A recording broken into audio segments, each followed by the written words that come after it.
Most horses bolt when they sense a man like Mason Riley, tall, scarred, carrying too much weight in his eyes. But this one didn't run. It stood still, just beyond the broken fence line, its brown coat catching the last amber light of a Wyoming afternoon, black mane shifting with the wind like it was alive on its own. It was the eyes that stopped Mason in his tracks, dark, intelligent, and fixed directly on him, not with fear, but something closer to recognition. It wasn't supposed to be here, not on this land. Wild Mustangs kept to the high ridges this time of year, up in Thunder Basin, far from the dying edges of a ranch, forgotten by time, and its owner now buried under a flag. Mason had been back on the land 3 days, long enough to feel every loose floorboard in the house, every draft sneaking through broken window seals, and every ghost his grandfather had left behind. Samuel Riley hadn't died suddenly. His heart had been giving out for years. The doctors knew it. The town knew it. Mason didn't, not until the call came through 2 weeks before his final deployment ended. By the time he made it back to Harmony Valley, the old man was already in the ground. What was left of Whispering Pines Ranch stood like a shell of everything Mason remembered from summers long gone. Fences leaning in exhaustion, the barn roof slumped like a man who'd stopped fighting, and the paint on the house so cracked it looked like it was trying to peel itself off and leave. Mason had wandered out that evening with a mug of coffee gone cold in his hand, watching the horizon with a stare that had followed enemy lines in foreign deserts. That's when he saw it, standing still as stone, framed by the falling sun and the darkening tree line. That Mustang. Not just any horse. A dun-coated stallion with a thick black stripe down its back and a presence that made every hair on Mason's neck stand up. Wild, untouched. And yet, watching him like it had come for something, he stepped closer, slow, his boots crunching dry gravel, hands loose at his sides. The horse didn't flinch. It simply tilted its head and pawed the earth once, then again, as if waiting. Mason's gut twisted. He'd seen horses all over the world, used in villages, wild in mountains, even ridden under gunfire. But this was different. This wasn't an animal wandering off a herd. This was deliberate, intentional, and it made absolutely no damn sense. "Where'd you come from?" he asked aloud, the words barely more than breath. The horse flicked its ears, but didn't move, just stood there, silent, expectant. He should have gone back inside, should have told himself it was just some lost Mustang and forgotten it, but something deep in his bones, older than training, older than reason, told him that horse wasn't lost. It was here for a reason, and whatever that reason was, it was tied to Samuel, to the land, to the past Mason had spent half his life avoiding. The wind shifted, cold, sharp. It carried the faint scent of pine and snow. Winter was moving in early, and the mountains were already dusted white like ghosts hiding just above the timberline. The horse turned suddenly, not with fear, not to flee, but with purpose, walking toward the trees, the thick wilderness that bordered the west edge of the ranch. It paused at the tree line and looked back once. And Mason, decorated soldier, disciplined tactician, no-nonsense survivor, followed. Not because it made sense, not because it was smart, but because in that single moment, with the last light draining from the sky and that horse waiting on the edge of the wild, Mason Riley felt something he hadn't felt in years. A pull, a direction, a reason to move. And without a word, he stepped over the broken fence and into the dark behind it. It was supposed to be a short walk, a moment of curiosity, maybe something to break the heaviness that hung over the ranch like the low gray sky. But once Mason stepped past the busted fence and into the forest behind the horse, he knew there was no going back, not the same way, not as the same man. The trees closed in quickly, tall lodgepoles rising like silent sentinels, and the light thinned with every step. Pine needles cushioned the ground, muffling his boots, and the silence settled deep into his bones. Only the sound of the Mustang ahead, steady hooves on soft earth, the occasional puff of breath in the cold, kept him anchored to the moment. Mason didn't call out. He didn't try to lead. He simply followed. The trail was barely there, more a suggestion than a path, curving between gnarled roots and weaving through dense underbrush like a secret only the horse knew. It had rained recently, and the air smelled clean, rich with damp soil and old bark. Birds had gone quiet, and even the breeze had stilled, as if the forest itself was watching. Mason's breath came in slow, controlled measures, the kind trained into him through years of moving through unfriendly terrain. But this wasn't war. This was something stranger, older. It didn't feel like danger. It felt like being tested. Half a mile in, the trees thickened, and he began to recognize nothing. He'd hiked these woods as a boy, had run between these very trunks with scraped knees and pockets full of pine cones. But this trail didn't exist then, or maybe he had never seen it. It dipped downhill into a gully where the horse paused, turned its head just enough to make sure Mason was still following, then continued on with a deliberate calmness. It wasn't nervous. It wasn't fleeing. It was leading. Time stretched out. Mason lost track of how long they'd been walking. His phone, long since forgotten in his coat pocket, had no signal this deep in the forest. But he didn't care. For the first time in days, maybe weeks, his mind wasn't running from anything. He wasn't replaying combat zones in his head or hearing the hollow ring of rifle fire in his sleep.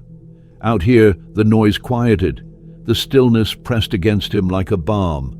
The horse moved through it all like it belonged to the woods, like it was born from them.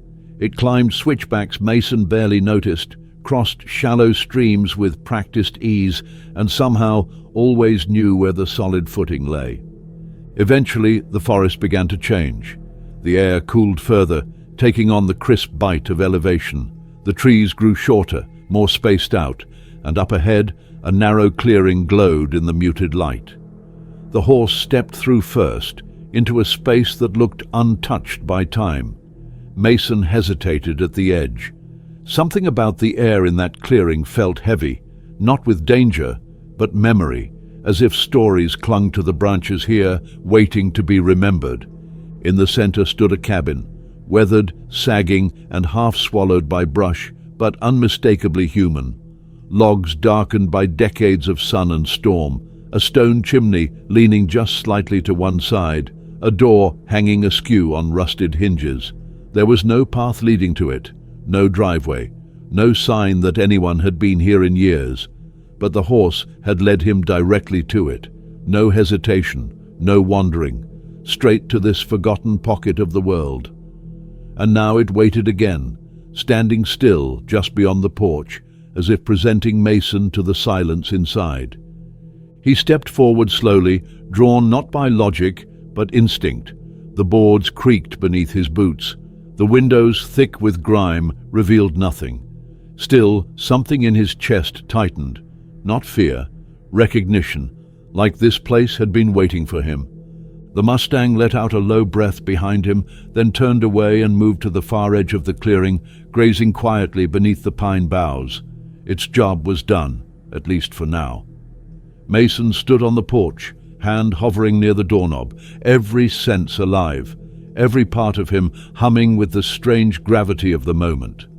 Somewhere behind this door was the answer to a question he hadn't even known he was asking, and he was about to find out why. The door groaned as Mason pushed it open, the sound long and aching like it hadn't moved in years. Cold air spilled out from the shadowed interior, dense with the scent of rot, damp wood, and something else, something older. Dust floated in the light that spilled in behind him, catching on decades of stillness. For a long moment he didn't step inside. He just stood there, hand still on the edge of the door, eyes adjusting to the gloom. What was this place? Who had lived here? Why had the Mustang brought him to it so deliberately, like it knew the path by heart? Inside, the cabin was smaller than it had looked from outside, but built solid, square, and with a kind of quiet pride. The floorboards were warped but intact, walls lined with shelves now sagging under the weight of time, and in one corner a metal-framed cot where something or someone lay still beneath a stack of thin blankets. That was when Mason saw the shape rise slightly, shifting with labored breath. Not abandoned, not empty. Someone was here. He stepped inside cautiously, his every movement measured, his training kicking in without thought. A soldier didn't lose those habits, not after what he'd seen. He crossed the room in a slow arc, moving toward the cot as his eyes fully adjusted. There, beneath the worn blankets, lay a man, thin, gray, bones visible beneath pale skin, but alive. His face was gaunt, cheeks sunken, but his eyes opened when Mason approached. Sharp, alert, and focused. They studied him like they were searching for someone else. Then a voice, low and dry as paper. "Samuel, is that you?" The name hit Mason like a punch to the chest. He stopped mid-step, stunned. His grandfather. "No," he said softly, kneeling beside the cot. "I'm Mason, Samuel's grandson." The old man's gaze didn't leave his face. "I see it," he rasped, voice fraying with each word. The jaw, just like his.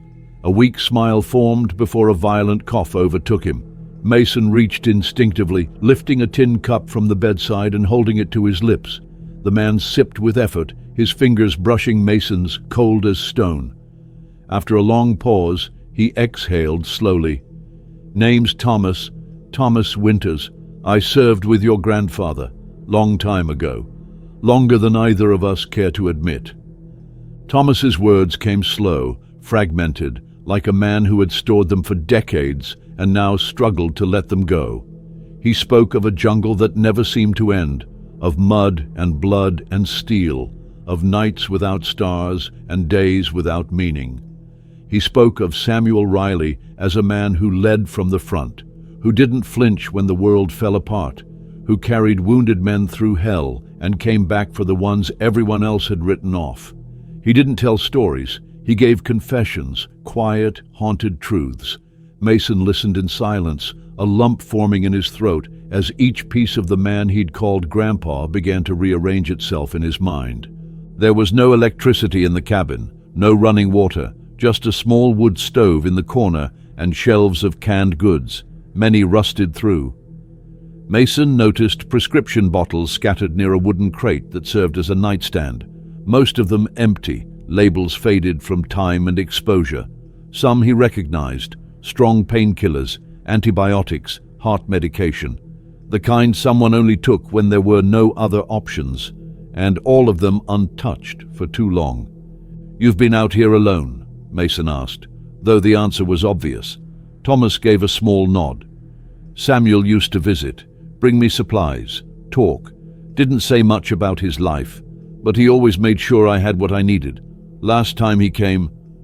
Thomas trailed off, eyes narrowing. "I knew. He looked tired, hollow. Told me if he didn't make it back, someone else would. Said he'd send you. His boy in uniform.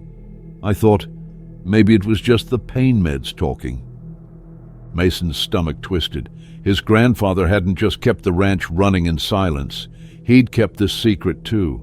A man hidden away in the woods, a brother in arms the world had forgotten. It wasn't just kindness. It was loyalty. A bond formed in fire that never faded. And now Samuel was gone, and the task of watching over Thomas had fallen to him. Thomas gestured weakly toward a leather satchel hanging on a rusted nail by the door. "He left something, said you'd know what to do when the time came. If it's come, then you're him." Mason stood and retrieved the satchel. The leather was cracked, dry with age, the flap stiff as he unfastened it. Inside, nestled carefully between folded papers and old photographs, was a sealed envelope. His name was written on the front in the unmistakable hand of Samuel Riley. He didn't open it yet. His fingers just rested there for a moment, staring at the name as his chest tightened. Thomas watched him silently, the weight of the moment heavy between them. The only sound was the faint creak of the roof as the wind shifted above. Outside, the Mustang stood where Mason had last seen it, head lowered, still and calm beneath the trees. It hadn't left. It was still watching, still waiting. And as Mason stood in that forgotten cabin, holding a letter written by a man who had known how to carry the weight of others, he began to realize this wasn't a chance encounter. It was something planned, something deliberate. And whatever came next, it had already been set in motion long ago. The letter felt heavier than paper had any right to be. Mason sat on the edge of the warped floorboards, back to the cold wall of the cabin, staring at the familiar loops and strokes of his grandfather's handwriting. He hadn't seen Samuel Riley's hand on anything since the funeral arrangements, a signature on a will, a check for burial costs. But this was something personal, something meant only for him. The envelope was unsealed now, but he hadn't yet unfolded the page inside. Thomas watched him from the cot, eyes heavy with exhaustion, but locked on Mason as though waiting for a verdict. The air between them was still, dense, filled with unspoken things, grief, memory, time, maybe even guilt. Finally, Mason drew a breath and opened the letter. The ink was faded but clear, the handwriting steady. His grandfather's voice spoke through every line. "If you're reading this, Mason, I'm gone. But I'm trusting you to do something for me. I've left behind a promise I couldn't finish, and now it's yours." Mason read slowly, his throat tightening with every word. Samuel had known he wouldn't live long. He hadn't told anyone, hadn't wanted a fuss, but he'd been preparing for this quietly, making arrangements, tying off the loose ends that mattered to him. And Thomas Winters was one of those ends. The letter laid it out simply. Thomas had no family left, no one who knew him. The world had forgotten the man, buried him beneath time and brush and silence, but Samuel hadn't. They had served together, bled together, and after the war, while others drifted apart or fell into shadows, Samuel had stayed tethered. He had visited Thomas's cabin every few weeks for years, sometimes bringing food, sometimes medicine, sometimes just silence. They'd sit on the porch and not talk about the things they couldn't forget. It was the kind of bond Mason had never known, not in the same way. His own military service had been different, professional, distant, detached. Bonds existed, yes, but they frayed easily after deployments ended. Theirs hadn't. Samuel had called Thomas his brother more than once. In the letter, he used the word again. "Bring him home," the letter said near the end. "Back to Whispering Pines. That's where he belongs. The cabin was a shelter, but it was never meant to be forever. Help him finish this story right." Mason folded the letter carefully, pressing the creases with trembling fingers. He looked up at Thomas, who had closed his eyes again but hadn't drifted off. "He wanted you to come back with me," Mason said, the words foreign in his own mouth. "To the ranch. To stay." Thomas didn't speak for a long time. When he did, it was barely a whisper. He always believed in full circles. "I didn't think I'd live to see mine." Mason moved to the stove in the corner of the room. It was cold, full of ash. He knelt, found a small pile of kindling and a tin box of matches tucked behind a rusted kettle. The motions were familiar. Even the act of lighting a fire felt ceremonial, like honoring the man who used to sit here. Soon a small flame danced behind the iron grate, and warmth began to crawl back into the bones of the room. He didn't speak while he worked. He didn't need to. The letter had said enough. He found a tin of beans, a can opener, and a pot. It wasn't much, but he heated it on the stove and coaxed Thomas into eating a few slow bites. The old man's hands trembled, and Mason had to steady the bowl more than once, but some color returned to the paper-thin skin of his cheeks. The wind picked up outside, rattling loose shingles on the roof and moaning faintly through cracks in the window frames, but inside, the fire pushed back the chill. Later, Mason cleared space in the corner of the cabin, swept away broken glass and damp leaves, and laid out his own coat to sit on. He pulled out his phone and saw exactly what he expected. No signal. Still, he opened his notepad app and began to type, cataloging what supplies were here, what would be needed, what he'd have to carry back tomorrow. He made a list. He always made lists when his head started to spin. It was habit, discipline, something to keep the dark thoughts at bay. And all the while, the horse remained outside. Whisper, as he'd come to think of him, stood near the edge of the clearing, never straying far.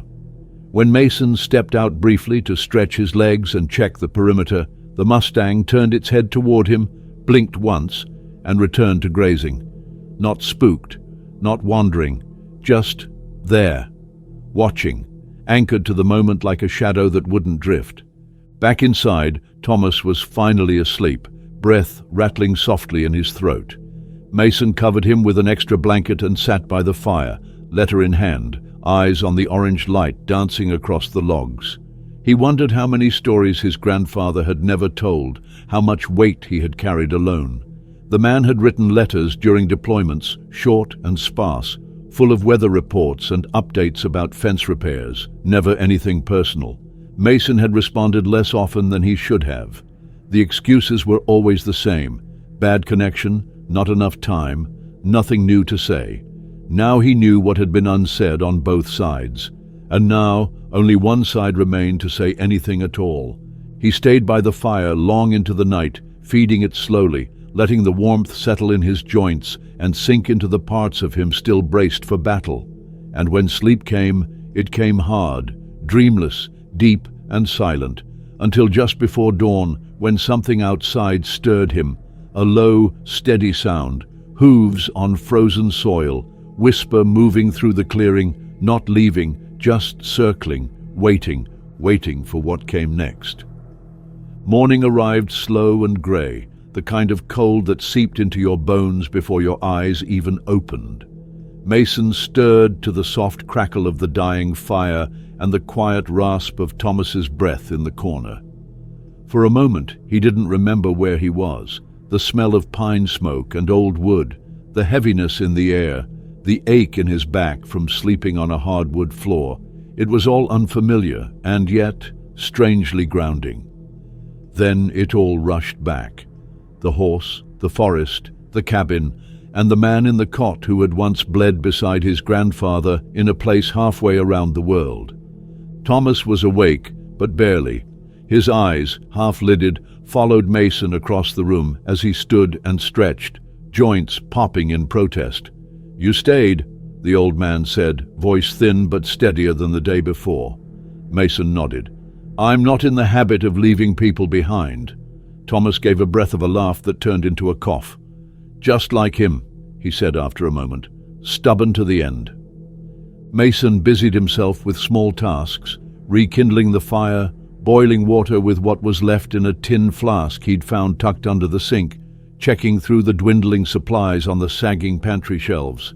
It didn't take long to inventory what was left: a few cans of beans, powdered milk, some stale crackers in a rusted tin, no fresh food, no medical supplies worth a damn.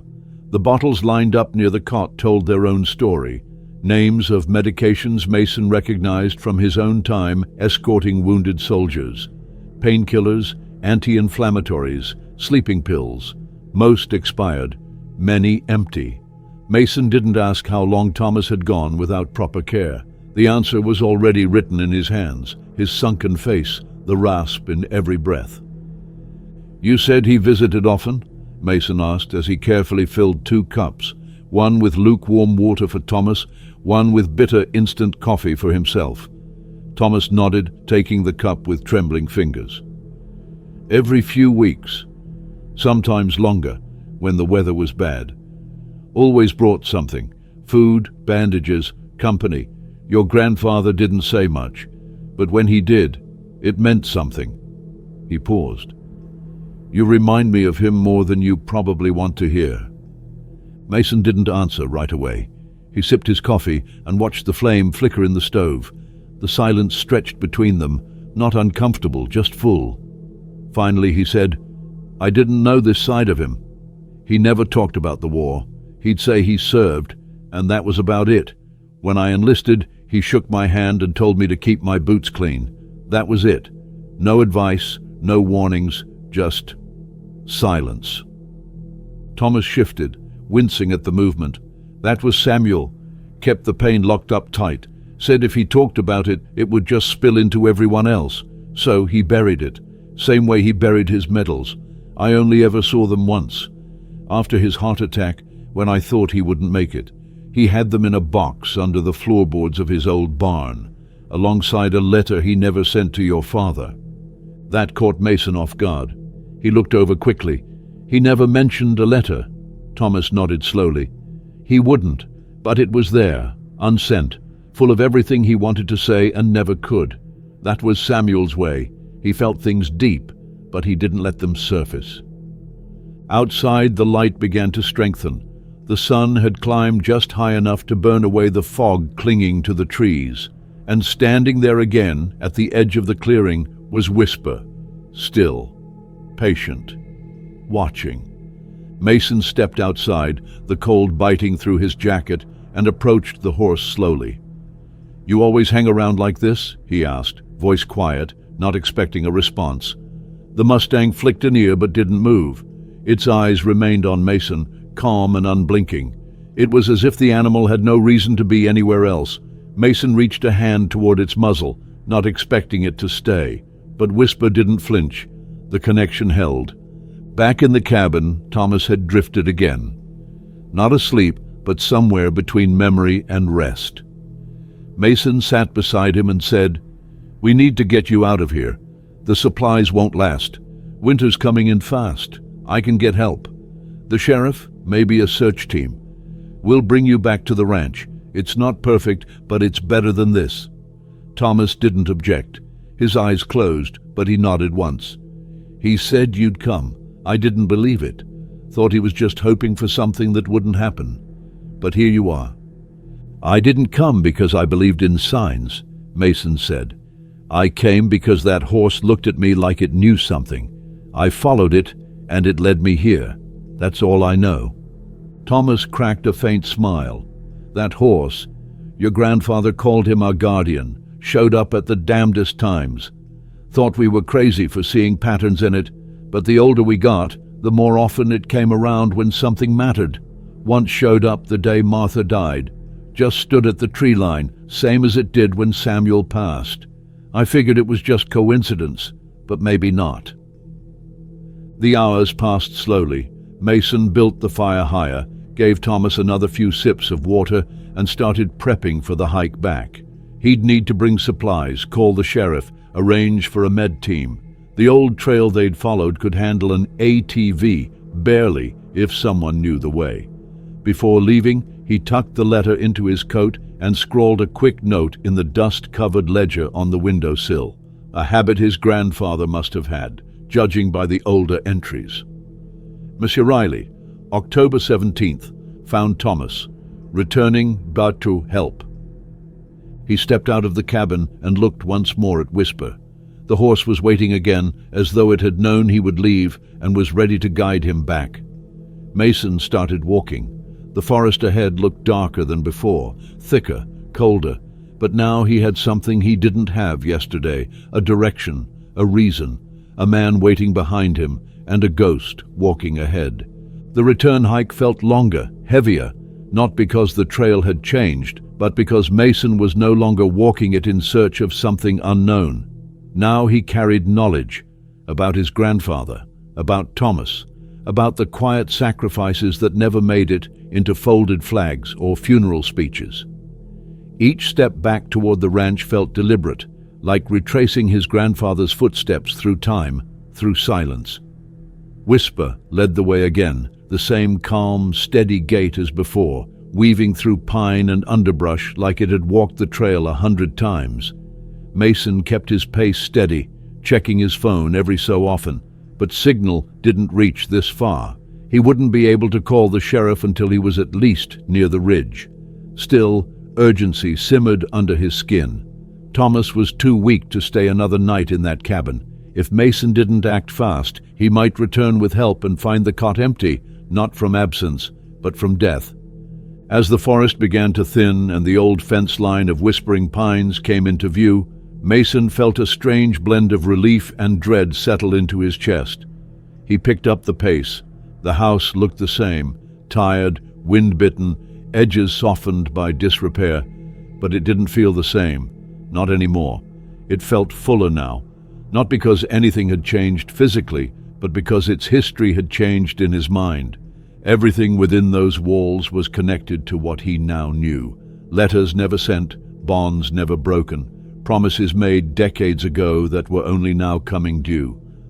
The moment he crossed the porch and stepped inside, he grabbed his phone, hit speed dial, and waited for the familiar drawl of Sheriff Blackwood to answer. "Mason Riley," the sheriff said without missing a beat. "I figured you'd be calling." Mason wasted no time. "I found him. His name's Thomas Winters. He's alive, but he's not going to stay that way much longer if we don't get him out. I need medical support, ATV access, something that can handle the trail west of the property. There's an old game path wide enough. I followed it all the way to a clearing with a cabin." The sheriff didn't hesitate. "I know the spot. That cabin belonged to the Winters family way back, before most of that land got absorbed by the Forest Service. Most folks assumed it had collapsed years ago. You're telling me Thomas is still living out there?" "He is," Mason said. "Barely. And my grandfather, he's been looking after him all this time, quietly. No one knew. I think he meant for me to find him after he passed." There was a long pause on the other end of the line. "That sounds like Samuel," Blackwood said finally. "He always had his own code." Within 20 minutes, plans were in motion. Blackwood promised to meet Mason at the base of the trail with medics and a forestry rescue team equipped with a lightweight stretcher and an ATV fitted for rough terrain.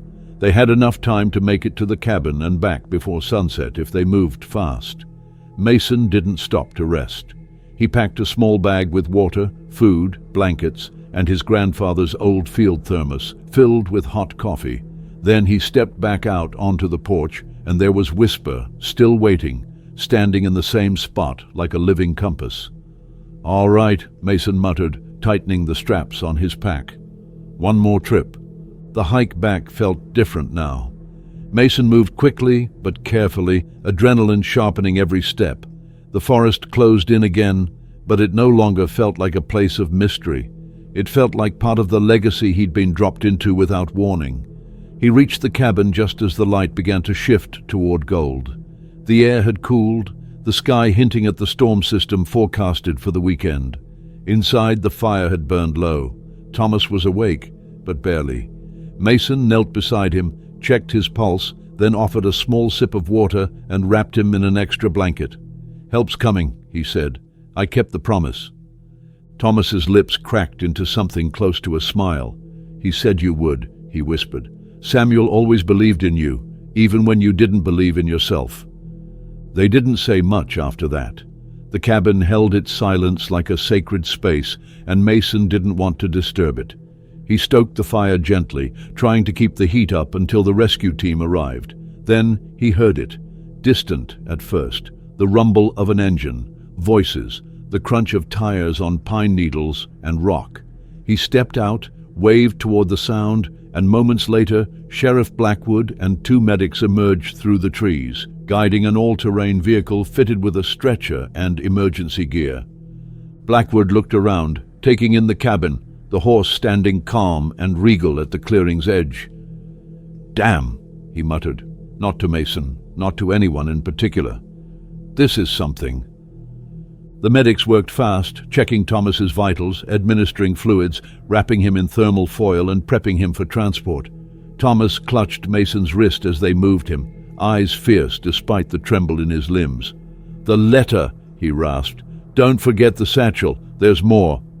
"I've got it," Mason said, slinging the leather bag over his shoulder. "You're coming home now. Whispering Pines is waiting." Thomas's eyes closed in response, and for a moment Mason thought he'd passed out again. But then the old man whispered 2 more words, so soft Mason barely caught them. "Full circle." They began the slow journey back toward the trailhead, the medics navigating carefully with the loaded ATV, while Mason and Blackwood followed on foot. Whisper walked behind them, not close, but never far, a quiet presence, a guide. As the last light filtered through the canopy, Mason looked back one last time at the clearing where the cabin stood. It wasn't just a shack in the woods anymore.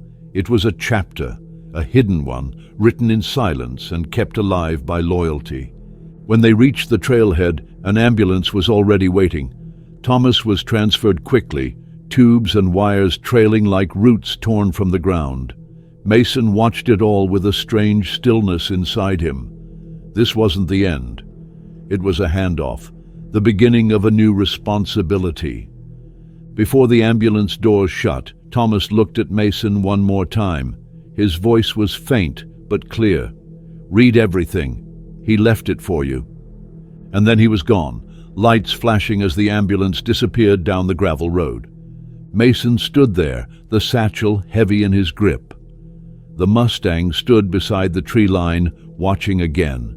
And for the first time in years, Mason felt the difference between being lost and being led. He wasn't wandering anymore. He had something to carry, something to finish, and maybe, just maybe, something to heal. Mason's hands were stiff as he gripped the satchel and made his way back toward the ranch house. The air had cooled even further, a biting chill sweeping through the trees, and the clouds were beginning to gather like dark promises. He hadn't expected the journey to be easy. He hadn't expected it to be anything but hard. But now, as the moon began to rise over the mountains, he realized just how deeply he had underestimated the weight of everything that had been set in motion. The air around him felt thick, full of expectation, as if the land itself was holding its breath. Whisper was still following him, moving in silence through the underbrush, a shadow at his heels. The ranch house loomed ahead, its silhouette faint in the growing dusk, windows dark, the old wood that made up its frame sagging under the years. As Mason stepped onto the porch, the familiar creak of the floorboards didn't bring the comfort it once had. Everything felt different now, more urgent, more alive with questions he wasn't sure he was ready to answer. The satchel in his hands felt heavier than before. He hadn't opened it yet, not since the day he found it in the cabin, its leather cracked and worn with time. Something inside him didn't want to look. He didn't know if he was ready to uncover whatever it was his grandfather had left behind for him, whatever Thomas had meant when he said to read everything. But as the wind picked up again, swirling through the trees, Mason knew that he couldn't just let it sit any longer. He walked inside, the house quiet, too quiet, as if it had been waiting for something to change. The kitchen smelled faintly of stale coffee, the kind his grandfather used to drink too much of, and there, on the old wooden table, lay the letter Samuel had written to Thomas, the letter Mason had found the day before. But this was different. This was his inheritance, his future. He had a decision to make, and it was long overdue. Mason sat at the table, took a deep breath, and finally unzipped the satchel. Inside, there were more letters, stacked neatly, each one addressed to someone. The handwriting was unmistakable. His grandfather's neat, disciplined scrawl filled the pages, each sentence a glimpse into a life Mason had never known, a life he had never been allowed to see until now. The first letter was dated just a few months before Samuel's death. The ink was fresh but fading, as if written in a hurry, or perhaps just a way to prepare himself for the end. Mason began to read. "Thomas, it's been a long road. I hope I've made the right decision. I'll admit, I never expected to have this conversation, not after all these years. But you've always been a brother to me, and I owe you more than I can ever repay. The thing is, I'm not sure how much longer I have, and I can't let you carry this alone anymore. I've spoken to Mason about everything, about you, about the ranch, about the past. He doesn't know it yet, but I trust he will understand in time. What we fought for, what we lost, it's time he learns. I've already made arrangements for the property to pass to him, but I want you to know that you have a home here, always." Mason's chest tightened as he read, the words settling heavy in the pit of his stomach. He had always known his grandfather had his secrets, but this was something deeper. Samuel had known, he had seen it coming, and yet he had never said a word. He had never explained, never prepared Mason for the weight of this knowledge. And yet, here it was, in black and white. A responsibility left for him, but not just any responsibility. It was a legacy that had been written and sealed long before Mason had ever come back to Wyoming. He placed the letter down carefully and pulled the next one from the stack. The handwriting had changed. It was older, shakier, like someone had written it while battling against something. Pain, fatigue, maybe even guilt. The date was from the early 70s, just a year or two after the war. "Mason, if you're reading this, I'm sorry. I'm sorry I wasn't there when you needed me. I tried, son, I really did. But sometimes the weight of the things we did in that war, it doesn't let go. I know you won't understand all of this now, but I hope you'll find a way to forgive me for everything. I was never the father you deserved. I know that now. I wasn't there for you after your mother passed, and I've lived with that every day. But I'm trying to make things right. I'm trying to leave something for you, a place where you can heal, where you can finally stop running." Mason felt his breath catch. His father, his mother, the man he'd known as Grandpa had kept all of this buried. His own regrets, his own battle with the ghosts of Vietnam had been passed down through a simple, unspoken understanding that Mason could never see. He hadn't known, not until now. As the letters continued, Mason found pieces of the puzzle falling into place. More about Thomas, about Samuel's own quiet torment, about the things they had tried to bury in the dirt of Whispering Pines. Samuel had written letters to everyone who mattered, Thomas, Daniel, even Lewis, and Mason could see that this was more than just a ranch. It was a place where broken pieces of people had gathered, had healed, or had at least tried to. And now it seemed like that same place was waiting for Mason to finish the work, to bring it all full circle. He didn't know if he could. He didn't know if he could carry the weight of his grandfather's past, or Thomas's, or his own. But he knew something had shifted in him in the last few days. This wasn't just about fixing a ranch or keeping a promise. This was about something bigger, a legacy, a duty, and whatever happened next, he couldn't turn away from it. Outside, the storm clouds had begun to churn, heavy and dark. Whisper stood at the edge of the field, the silhouette of the Mustang barely visible in the fading light. Mason stood at the window for a long moment, feeling the pull of the land, the call of something ancient and unspoken, pulling him toward the trees, toward the future he wasn't sure he was ready to face. The past had a way of staying with you, of creeping in when you least expected it. And now there was no running from it. The pieces were all laid out before him, and whether he wanted to or not, Mason Riley was the one left to put them together. The night after Mason read through the letters, the weight of them sat on him like a stone. The ranch house felt hollow, too quiet for the first time in a long while. Samuel had never let the house fall into silence like this, even when the walls groaned and the roof leaked in the heavy rains. There was always something. Music from the old radio, the scent of his grandfather's cooking filling the kitchen, the steady rhythm of boots on the floorboards as he moved around the property. Now it was just Mason and the house. Mason sat at the kitchen table, the letters spread out before him like a map. He had never imagined how much of his grandfather's life had been stored in the folds of time. Every page, every word was a glimpse into the man who had raised him, who had been a father to him when his own had disappeared long before. He stared at the ink, his mind trying to piece it all together, trying to make sense of the legacy that had been handed to him without warning. But it wasn't just the letters that had shaken him. It was the knowledge that his grandfather had left him something far greater. A home, a purpose, a responsibility, and it felt like something he couldn't run from anymore. He'd been running for years, jumping from deployment to deployment, keeping the ghosts of the past at arm's length. But now, the ghosts were here, breathing down his neck, woven into the very fabric of Whispering Pines. He had no choice but to face them. The wind outside had picked up, the first gusts of the storm that had been forecasted. It rattled the window panes like an old friend returning for a visit, And Mason knew that the next few days wouldn't just bring rain, they would bring change. The storm wasn't just in the weather, it was inside him too. At first light, Mason gathered his things, his grandfather's journal, the stack of letters, a few tools, and the satchel that seemed to carry the weight of an entire lifetime. He needed to get to the barn. It was time to check the roof again. It wasn't a job he was looking forward to, but it was a part of the ranch he had to confront. The barn had always been a symbol of Samuel's work.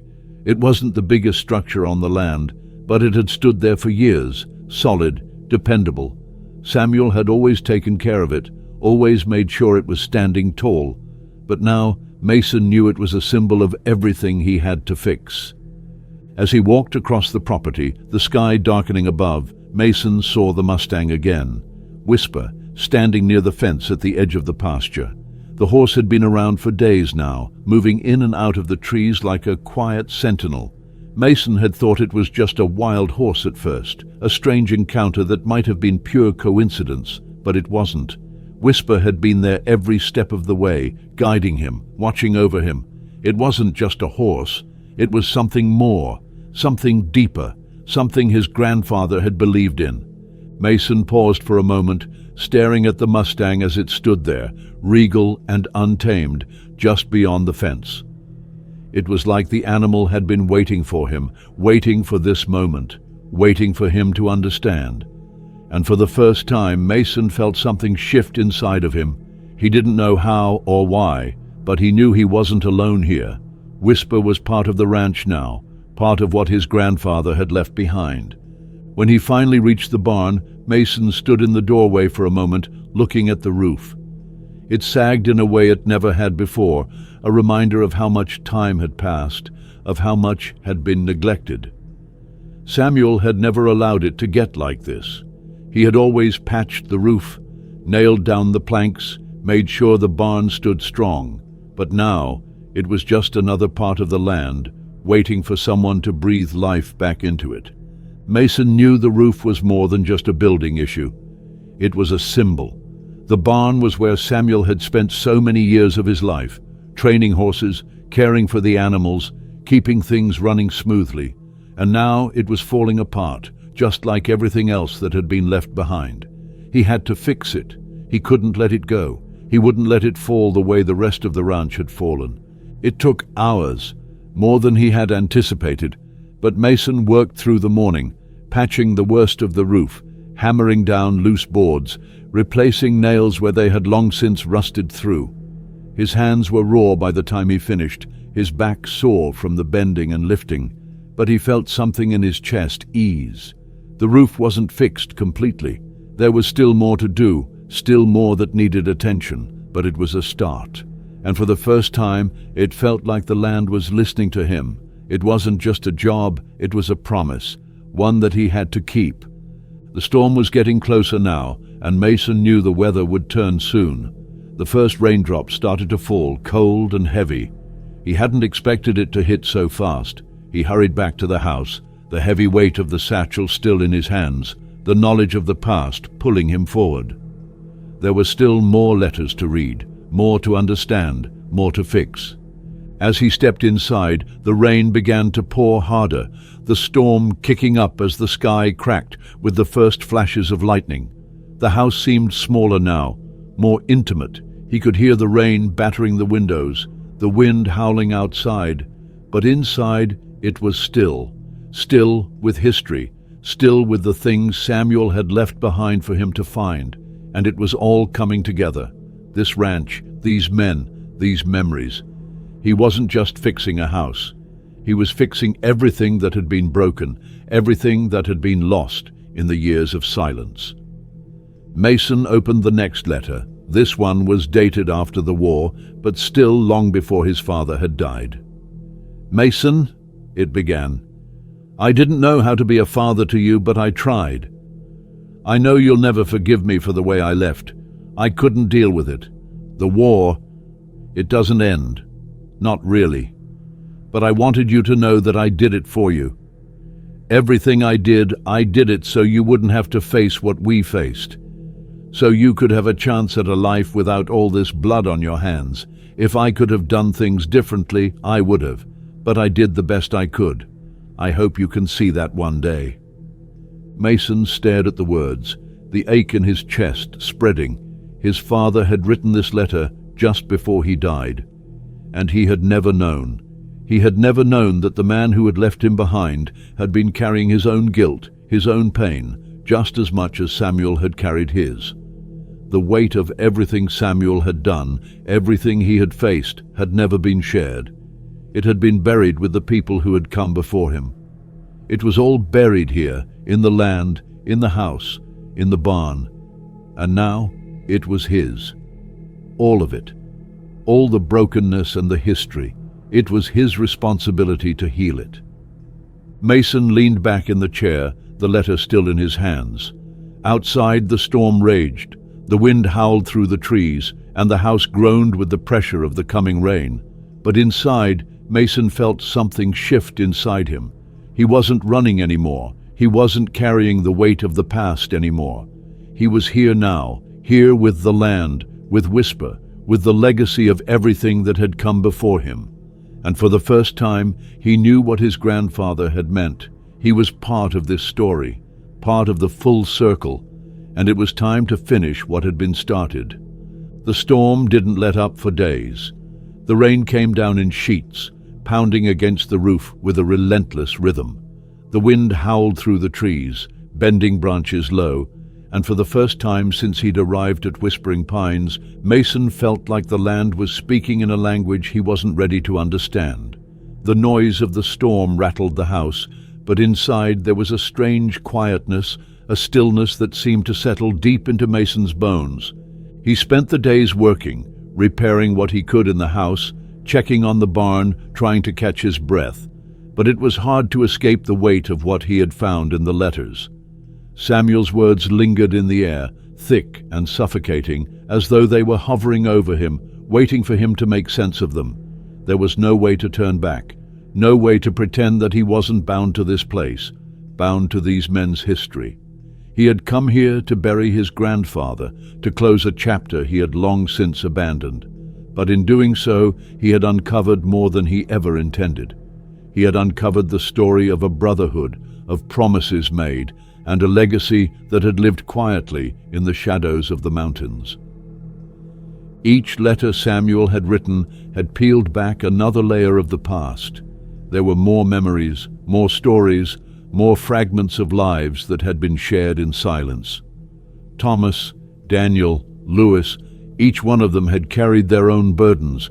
Each one had been shaped by the same war, the same loss, the same impossible choices, and Samuel had held them together even when they didn't know how to hold themselves. His grandfather had been a man of few words, but each word he spoke had been carefully chosen. He had never told Mason about the true cost of war, about the things he had seen, the things he had done. Instead, Samuel had chosen to build this place, to give Mason a home, a chance to escape the weight of what came before. Now, Mason had to figure out what to do with all of it. The ranch, the land, the past. It was all there, waiting for him to decide. There was no escaping it anymore. There was no running to the next assignment, no deployment to hide behind. He couldn't leave the ranch, couldn't leave the promise his grandfather had made to Thomas and the others. The legacy Samuel had left wasn't just about land. It was about men who had fought beside each other, bled beside each other, and had come to rely on each other in ways that Mason had never understood. But now he was beginning to understand. By the third day of the storm, Mason's restlessness had grown unbearable. He could no longer hide from the weight of it all. The ranch was waiting for him to step into the role Samuel had left behind. But Mason wasn't sure if he was ready. He didn't know if he had the strength to carry what his grandfather had left him. The land, the ranch, the history, it all felt like too much. The man he had known as his grandfather was not the man he was discovering in these letters. Samuel had been a protector, a father, a soldier, a friend. He had carried so much, done so much, and yet never let Mason see the depth of it. All Mason had ever known was the surface, the ranch, the simple, steady life of a man who worked the land and looked after the animals. But now, with the letters, Mason was seeing a different side of him, a side that had been buried beneath years of grief, years of silence. Mason went outside, stepping into the heavy rain, his boots sinking into the wet ground with each step. The storm had turned the property into a dark, brooding place. The sky was an unbroken stretch of grey, the trees bowing beneath the weight of the wind. He walked slowly, the rain soaking through his jacket, the cold creeping into his bones. He had never felt so disconnected, so adrift. The Mustang, Whisper, was standing near the fence again, its eyes bright and sharp, the dark mane dripping with rainwater. For a moment, Mason hesitated. He had been avoiding the animal, not out of fear, but because of the strange connection he felt with it. It wasn't just a horse. It was something else, something Samuel had believed in, something that had been there, quietly watching when everything else had been lost. Mason approached the fence, his hand reaching out toward the Mustang, unsure of what to expect. Whisper didn't move. It didn't shy away, didn't bolt for the trees. Instead, it stood perfectly still, watching Mason with those deep, knowing eyes. And for the first time, Mason realized that the Mustang wasn't just a creature of instinct. It was part of something bigger, part of the legacy his grandfather had left behind. The horse had been there for Thomas, for Samuel, and now for him. It had been guiding him all along, leading him back to the ranch, leading him to the past he had been running from for so long. Mason placed his hand gently on the fence, leaning against the wet wood, watching the horse in silence.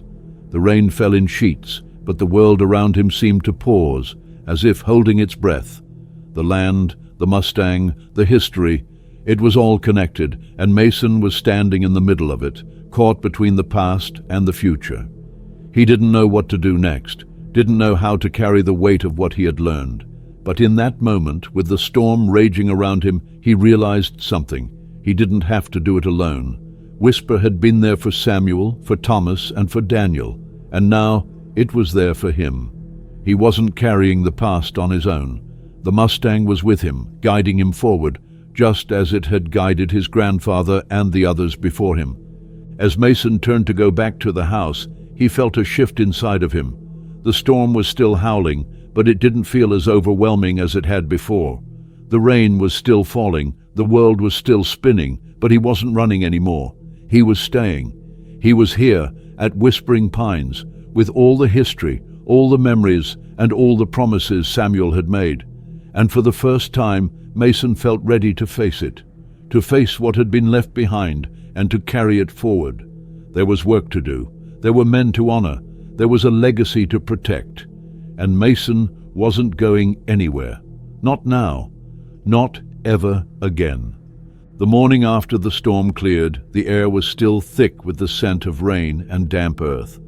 The clouds parted just enough for the sun to break through, casting long rays of light that seemed to wash over the ranch, as if trying to cleanse everything that had been buried in the dark. Mason stood at the window, watching the mist rise from the mountainside, the land still glistening wet from the downpour. The storm had passed, but it had left behind something else, something that hadn't been there before. It was as if the ranch had woken up, like the trees, the barns, the land itself had breathed a sigh of relief, ready for the next chapter to begin.